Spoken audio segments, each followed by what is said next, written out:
بسم الله الرحمن الرحیم. دا زموږ نیکسټ لیکچر دی. په تیر دغه کې ویډیو کې موږ دا کړو چې دا مینیو موږ جوړه کړې وه، خو په دې کې یو شیز کمی دا دی کم چې کرنٹ اکټیو لینک د هغې د لاندې دلته کې انډرلاین شو کېږي. مطلب دلته کې دا کم اکټیو لینک دی د لاندې انډرلاین شو. که زه شاپ پیج ته راشم نو دلته کې بیا د شاپ پیج د لاندې لاین شو کېږي. که زه لاګین پیج ته راشم یا د لاګین پیج دلته کې لاین شو کېږي. رجسټر پیج کې بیا دلته مطلب کم پیج ته چې زه ځم د هغه پیج د لاندې اکټیو پیج چې د هغې د لاندې یو لاین شو کېږي بارډر، هغه لاین دلته نشته. دغه لاین به ورته زه اول ایډ کړم، بیا به موږ د هغې نه پس دا خپل نیکسټ سیکشن سټارټ کوو. د دې دپاره به زه راشم کوډ ته.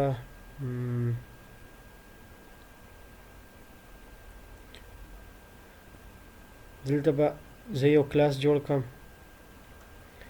خپل کوډ ارګنایز کړو ګلوبل سیټینګ هغه چې هغه به ګلوبل وي، یا پسې ورپسې ریوزیبل سیکشن و هغه کوډ چې زه به دوباره یوز کوم. دلته کې به ځانه زه یو کلاس جوړ کړم، دې له به زه ورکړم اکټیو نوم به زه کلاس له ورکړم. اکټیو مطلب چې کم لینک وس کرنټلی اکټیو نه د هغې دپاره به دی. دې ته به زه بارډر اپلای کړم، بارډر باټم 2 پکسلز بارډر ورته اپلای کړم سالډ، او کلر بوله ورکم ډارک براون، دا یو کلر.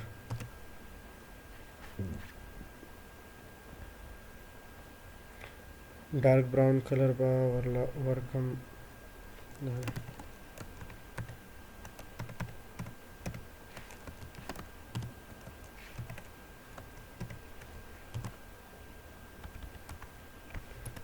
ټیک شو.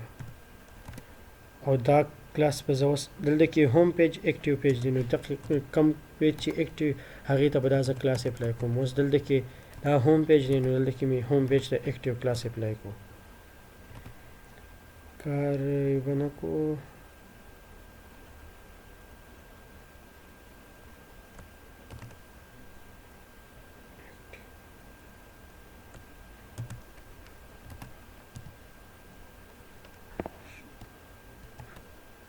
ټیک شو. دې کار زه کومه نه کو که نه، ما دلته کې دې ته هغه کلاس اپلای کو اکټیو، او دې کار ونه کو. نو د هغې مسله دا ده که زه دا انسپیکټ کړم، رایټ کلیک کړم په دې باندې او انسپیکټ کړم، او زه د دې دلته کې سټیټ وګورم، نو دلته کې په دې باندې الریډي یو بارډر اپلای شوی. انسپیکټ کې که زه دا کوډ وګورم نو دا دی، په دې باندې دلته کې یو بارډر اپلای شوی په مینیو کې په ال آی کې ای، دا بارډر باټم 2 پکسل سالډ، او هغې کلر ما ټرانسپیرنټ ورکړو. په مخکې لیکچر کې موږ دا کړو، دې له موږ کلر ټرانسپیرنټ ورکړو. نو اوس مسله دا ده چې دې ته ما بله پراپرټي اپلای کړه، دا یو اکټیو کلاس مې پې اپلای کړو، هغې له ما بارډر وکړو باټم او سالډ. خو اوس په دې باندې له پاسه کراس راغلی. کراس مطلب دا چې دې دا پراپرټي نه ده اخیستې او دا یو پراپرټي راغستې. نو مطلب چې سی ایس ایس یو دغه ته یو پراپرټي اپلای شوي، او زم چې دغه دې اپلای نه شي دا بله دې اپلای شي، دا ضروري ده. نو د هغې دپاره سی ایس ایس یو اټریبیوټ بیا دلته کې راکوي امپارټنټ، چې دې سره زه امپارټنټ ولیکم، نو مطلب که بیا په دې باندې هر څونه سټایلز اپلای وي هغه ټول به اوور رایټ شي او په هغې باندې فاینلي دا بارډر اپلای شي. که زه اوس خپل پیج ریفریش کړم نو دقه دی چې د هغې ریزلټ راغی او بارډر ورته اپلای شو. اوس پسې دا سیکشن سټارټ کوو. نو دې دپاره به زه دلته کې ایچ ټي ایم ایل خپل کوډ ته راشم. دا سیکشن به اوس په مین کې راځي، په مین ایریا کې به راځي. دې له به زه نوم ورکړم یو سیکشن. په مین دغه کې به زه یو سیکشن واخلم، دې کې به اوس ډفرنټ سیکشن راځي، او دې له به زه کلاس ورکړم لینډینګ سیکشن نوم به دې ورکړم. لینډینګ سیکشن مې دې ته یو کلاس اپلای کړو، بیا په دې ځای زه وروسته سټایلز اپلای کړم. خو دې نه مخکې پکې دلته کې فرض کړه زه یو H2 هیډینګ ورکړم، او زه دې له ورکړم چې سول فټ، او دې پیج ته زه راشم. دا دلته کې اوس سایډ ته شو کېږي. ما خیال کړی دې ته ما کنټینر کلاس اپلای کړو، نو دا په سنټر کې شي، هغه کنټینر کلاس به زه اوس دوباره یوز کوم. دا کنټینر کلاس به دلته کې هم یوز کړم. زه به یو ډیو واخلم او هغې له به کنټینر کلاس ورکړم، او په کنټینر کلاس کې به زه دننه ځانه دا یو هیډینګ چې مې ورکړی دا هیډینګ به واخلم.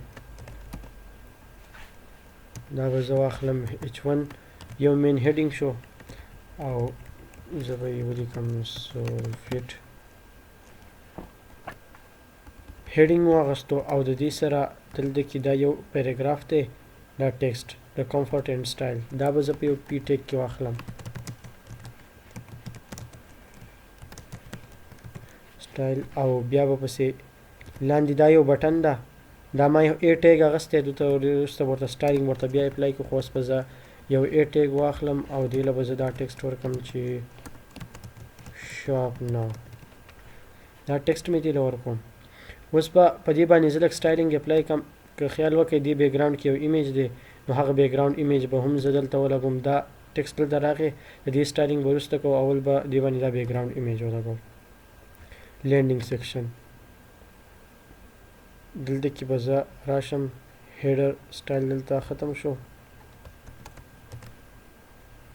په هیډر پسې لاندې دلته کې دا بل سیکشن کولاو شو لینډینګ سیکشن کمنټ ورته زه ولیکم چې ما ته پته لګي د خپل کوډ او لینډینګ سیکشن به زه دلته ټارګیټ کړم دې له به زه بیکګراونډ ایمیج ورکړم بیکګراونډ ایمیج د سی ایس ایس یو پراپرټي ده او یو آر ایل د دې ایمیج یو آر ایل به ورکړم چې ایمیج کوم ځای پروت دی اوس که زه خپل فولډر سټایلز لږ وګورم دې ته یو نظر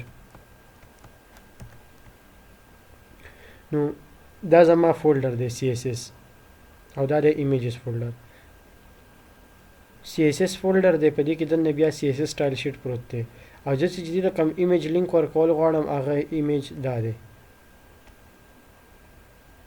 دا ایمیج دی نو دا ایمیج په جدا فولډر کې پروت دی او دا په جدا فولډر کې پروت دی نو زه به اول داسې کار وکړم چې خپل سی ایس ایس کې به دې له لینک ورکوم نو اول به دې له زه داسې لوکیشن ورکړم چې دی په دې کوم فولډر کې دی د دې فولډر نه یو فولډر بیک راوځه چې دی بیک راوځي دی به راشي د ایسټس فولډر ته بیا به زه دې ته چې ایسټس فولډر ته راغلی نو په دې کې به دننه دا فولډر ایمیجز فولډر بیا هغې فولډر ته دننه لاړ شه چې دی دغې فولډر ته دننه راشي بیا په هغې کې دننه به هیډر بیجي یو ایمیج پروت وي او دا ورته اپلای کړه نو دې له چې زه دا لوکیشن ورکوم چې زه په کوډ کې چې کله موږ په کوډ کې وایو چې فرض که موږ له دې یو داسې لوکیشن ورکوو چې دی د بیک لاړ شي د دې لپاره به زه دلته کې یو ایمیج اګزامپل تاسو له درکړم ایمیج اګزامپل به اول واخلو دا زما فولډر دی په دې کې انډیکس ډاټ ایچ ټي ایم ایل فایل پروت دی فرض که یو ایمیج زه واخلم هغه په دې نه یو فولډر بهر بیک پروت وي اول به زه یو ایمیج راواخلم د ایمیجز نه د دغه لپاره دې له به زه نوم ورکړم ای ډاټ جی پی جي یو ایمیج دی ساري دې ځای کې دلته ای ډاټ جی پی جي یو ایمیج دی او دی پروت دی د دې انډیکس فایل سره یو ځای نو که دلته کې ایمیج زه په خپل کوډ کې لیکم دا به زه داسې ولیکم آی ایم جي ټیګ دی او په سورس کې به دې له زه ایمیج ورکړم د ایمیج لوکیشن مطلب په سیم فولډر کې پروت دی نو دې ته به زه ولیکم ای ډاټ جی پی جي او زه دلته کې پیج ریفریش کړم نو هغه ایمیج هلته راواغستو فرض که دا ایمیج زه دې ځای نه کټ کړم او دا زه بیک راشم یو فولډر بیک دې دلته کې راشي مطلب ایمیج دلته کې بهر پروت دی او انډیکس فایل چې دی دننه دی که زه اوس دا پیج ریفریش کړم نو دی هغه ایمیج نه راخلي اوس به زه څه چل کوم د دې سره چې دی ایمیج راواخلي دې ته به زه وایم چې ته یو فولډر بیک راشه نو یو فولډر بیک راتلو دپاره چې زه دې ته ویم نو دوه ډاټس په ولګوم دوه ډاټس مطلب دا چې ته بیک راشه نو دوه ډاټس مطلب دا چې دی به بیک راشي چې بیک راشي بیا به دی په دغه فولډر کې ایمیج وګوري نو اوس به دته ایمیج میلاو شي که تاسو هم ګورئ که زه دلته کې د سجیشنز ما ته په دې ویجوال سټوډیو کوډ کې ښایي زه دوه ډاټس ولګوم بیا مې سپیس ولګوم نو په هغه شاته نیف کوم فولډر چې دی د هغې ما ته ټول دغه وښول چې په هغې کې دا د فولډرز موجود دي که زه ته وایم چې ته یو فولډر بیک راشه نو چې زه نور دوه ډاټس ولګوم او بیا مې یو سلیش ولګو نو اوس بهر چې کوم فولډرې پرتې دي او فایلز پراته دي ما ته یې هغه شو کړل زه دې ته وایم چې یو دغه بیک راشه او بیا په دې کې ای ډاټ جی پی جي فایل ورکړه لکه یو پیر چې ما بیک دی له یو پیر ډاټس ورکړو دی به دې فولډر ته راشي بل پیر مې دی له بیک ورکړو نو دی به د دې نه راکاشه د کوم فولډر چې دی به دې یو ته راشي نو فایل چې دی هغه په دې فولډر کې دننه په دې فولډر کې پروت دی او چې زه 2 پیرې بیک شوم نو هغې ما ته بیا دا فایل هم په سجیشنز کې راواغستل چې هغې ته یې اکسس شو. نو اوس که زه ریفریش کړم نو ایمیج دلته واپس راغی. مطلب د بیک راتلو دپاره چې 2 ډاټس ولګې او بیا سلیش ولګې نو دی به یو فولډر بیک راشي. دغه شان سیم دغه به اوس موږ په دې سی ایس ایس کې وکړو. دا ایمیج به زه ډیلیټ کړم. نو ایسټس فولډر دی په دې کې دننه سی ایس ایس فولډر دی. په سی ایس ایس فولډر کې دننه سټایل شیټ پروت دی او زه په دې سټایل شیټ کې یو ایمیج کال کوم او هغه ایمیج د دې فولډر نه بهر دی. نو زه به اول 2 ډاټس ولګوم د دې دپاره چې دې فولډر نه بهر راوځي. چې بهر راووتو بیا دننه په یو بل فولډر کې ایمیج پروت دی نو بیا به زه د هغه فولډر لوکیشن ورکړم. دا اوس سټایل ډاټ سی ایس ایس فایل دی په دې کې زه دا ایمیج کال کوم. دلته زه یم چې ته اول 2 ډاټس او سلیش مطلب چې ته بیک راشه. چې ما وله دا ورکړل نو ما ته اوس هغه فولډر راواغستی باراني چې کم دی. نو په ایمیجز فولډر کې دی بیا به دې ته زه ولیکم چې ایمیجز سلیش او کم پکچر زه لګول غواړم هغه پکچر بیا نو هیډر ډاټ بی جی ما دی له هیډر بی جی ډاټ جی پی جی ما دی له ورکو نو لیکو بیک ګراوند کې هغه ایمیج راشي. خدا ایمیج وس لکوټه صحیح نه دی مطلب دسی وړو کې شان دی له وس لک سټایلینګ وکړو دا به برابر کو. سټایلینګ خو به اول دی له دا ورکو چې دې کم هایټ ته هایټ پر لسی واکو. د دې هایټ په مون سی واکو. د هایټ سیوا کول لپاره به زدي ته پراپرټي اپلای کم چې هایټ پراپرټي به زدي ته اپلای کم او پراپرټي به زه په پکسلز کې هم دی له هایټ پر کولای شم. فرض کړئ زدي چې 500 پکسلز به د دې هایټ نو دې هایټ راغی 500 پکسلز.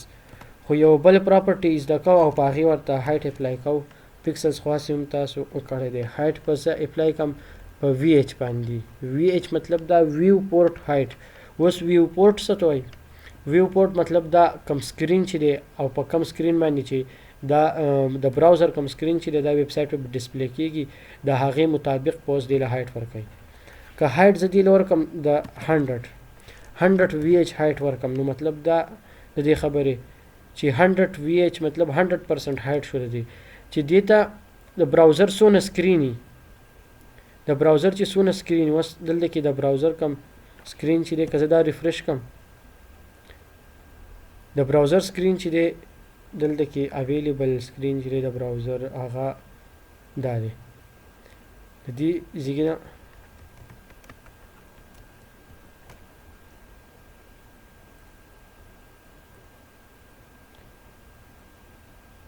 دونه د براوزر سکرین هایټ دی دونه ویت دی او دونه هایټ دی د دې سکرین.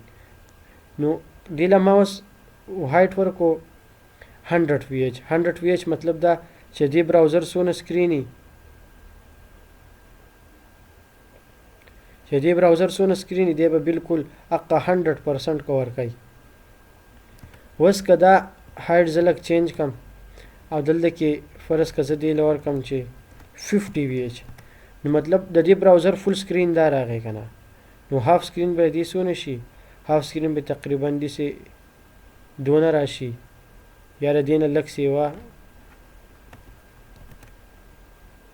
لږ سیوا مای بي چې دونه راشي د دې هایټ یا لږ سیوا. اوس هم دا لاین لږ کوږ دی که زه اوس دا ریفریش کړم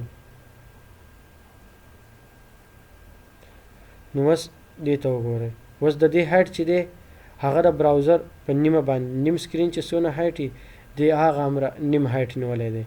که زه دا سیوا کم دې له ورکمه 60 وی ایچ دا به د براوزر 60% هایټ ونیسي څونه چې براوزر کې اوپن ایریا ده او دا نور به نه نیسي.